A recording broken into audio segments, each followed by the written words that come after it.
എന്നെപ്പോലെ കിച്ചൺ പണികൾ അധികം വശമില്ലാത്ത ആരെങ്കിലും ഉണ്ടെങ്കിൽ ഈ വീഡിയോ നിങ്ങൾക്ക് ഉപകാരപ്പെടും. ഇന്നൊരു അടിപൊളി ക്രാബ് റോസ്റ്റ് ആണ് ഉണ്ടാക്കുന്നത്.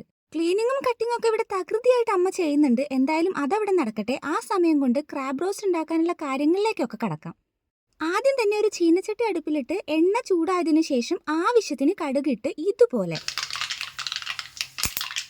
പൊട്ടിച്ചെടുക്കുക. അതിനകത്തേക്ക് ആവശ്യത്തിന് കറിവേപ്പിലിട്ട് വലിയ ഉള്ളിയും ചെറിയ ഉള്ളിയും ചെറുതായിട്ട് അരിഞ്ഞത് കൂടെ ആഡ് ചെയ്ത് കൊടുക്കുക. ഇതിലൊന്നിൻ്റെയും അളവ് ഞാൻ പറയുന്നില്ല, എല്ലാം ഒരു തരം കൈക്കണക്കാണ്. അത് മാത്രമല്ല, ഇതുപോലെ സവാള വഴറ്റുന്ന സമയത്ത് കുറച്ച് ഉപ്പ് ആഡ് ചെയ്ത് കൊടുത്തിട്ടുണ്ടെങ്കിൽ പെട്ടെന്ന് തന്നെ നമുക്ക് സവാള വഴറ്റി കിട്ടും. പെട്ടെന്ന് തന്നെ ആ ഒരു ശ്രദ്ധ പോവാത്തത് കൊണ്ട് തന്നെ കുറച്ച് നേരം വഴറ്റിയതിന് ശേഷമാണ് ഉപ്പിട്ട് കൊടുക്കുന്നത്. എന്തായാലും ആവശ്യത്തിന് പരുവത്തിന് വഴറ്റിയെടുത്തിട്ടുണ്ട്. അതിനകത്തേക്ക് പച്ചമുളകും ഇഞ്ചി വെളുത്തുള്ളി പേസ്റ്റ് കൂടെ ആഡ് ചെയ്ത് ഇഞ്ചി വെളുത്തുള്ളി പേസ്റ്റിൻ്റെ ആ കുത്തുന്ന മണം മാറുന്നത് വരെ നമ്മൾ ജസ്റ്റ് ഒന്ന് വഴറ്റി കൊടുക്കുക. നല്ലോണം വഴണ്ട് ആ ഇഞ്ചി വെളുത്തുള്ളി പേസ്റ്റിൻ്റെ മണമൊക്കെ മാറിയതിന് ശേഷം അതിനകത്തേക്ക് നമ്മൾ കട്ട് ചെയ്ത് വെച്ചേക്കുന്ന തക്കാളി ആഡ് ചെയ്ത് കൊടുക്കുക. എന്നിട്ട് നല്ല രീതിക്ക് മിക്സ് ചെയ്ത് കൊടുക്കുക. നല്ല രീതിക്ക് മിക്സ് ചെയ്തിട്ട് ഈ ഒരു പരുവാകുമ്പോൾ അതിനകത്തേക്ക് ആവശ്യത്തിന് മഞ്ഞൾപ്പൊടി, ആവശ്യത്തിന് മുളക് പൊടി. ഞാനിവിടെ 2-3 സ്പൂൺ മുളക് പൊടിയാണ് ഇടുന്നത്. അതിൻ്റെ മെയിൻ കണക്കൊന്നും അറിയില്ല.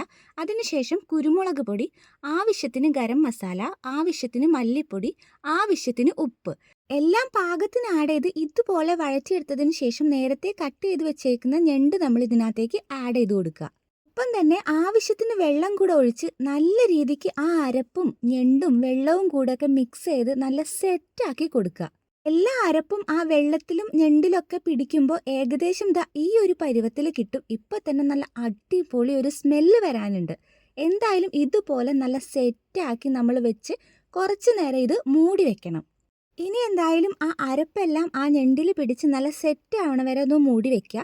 സത്യം പറഞ്ഞാൽ ഞാനിത് ഉച്ചയ്ക്ക് എടുക്കാൻ വെച്ച വീഡിയോ ആണ്, പക്ഷെ മറന്നുപോയി. രാത്രിയാണ് ഓർമ്മ വന്നത്.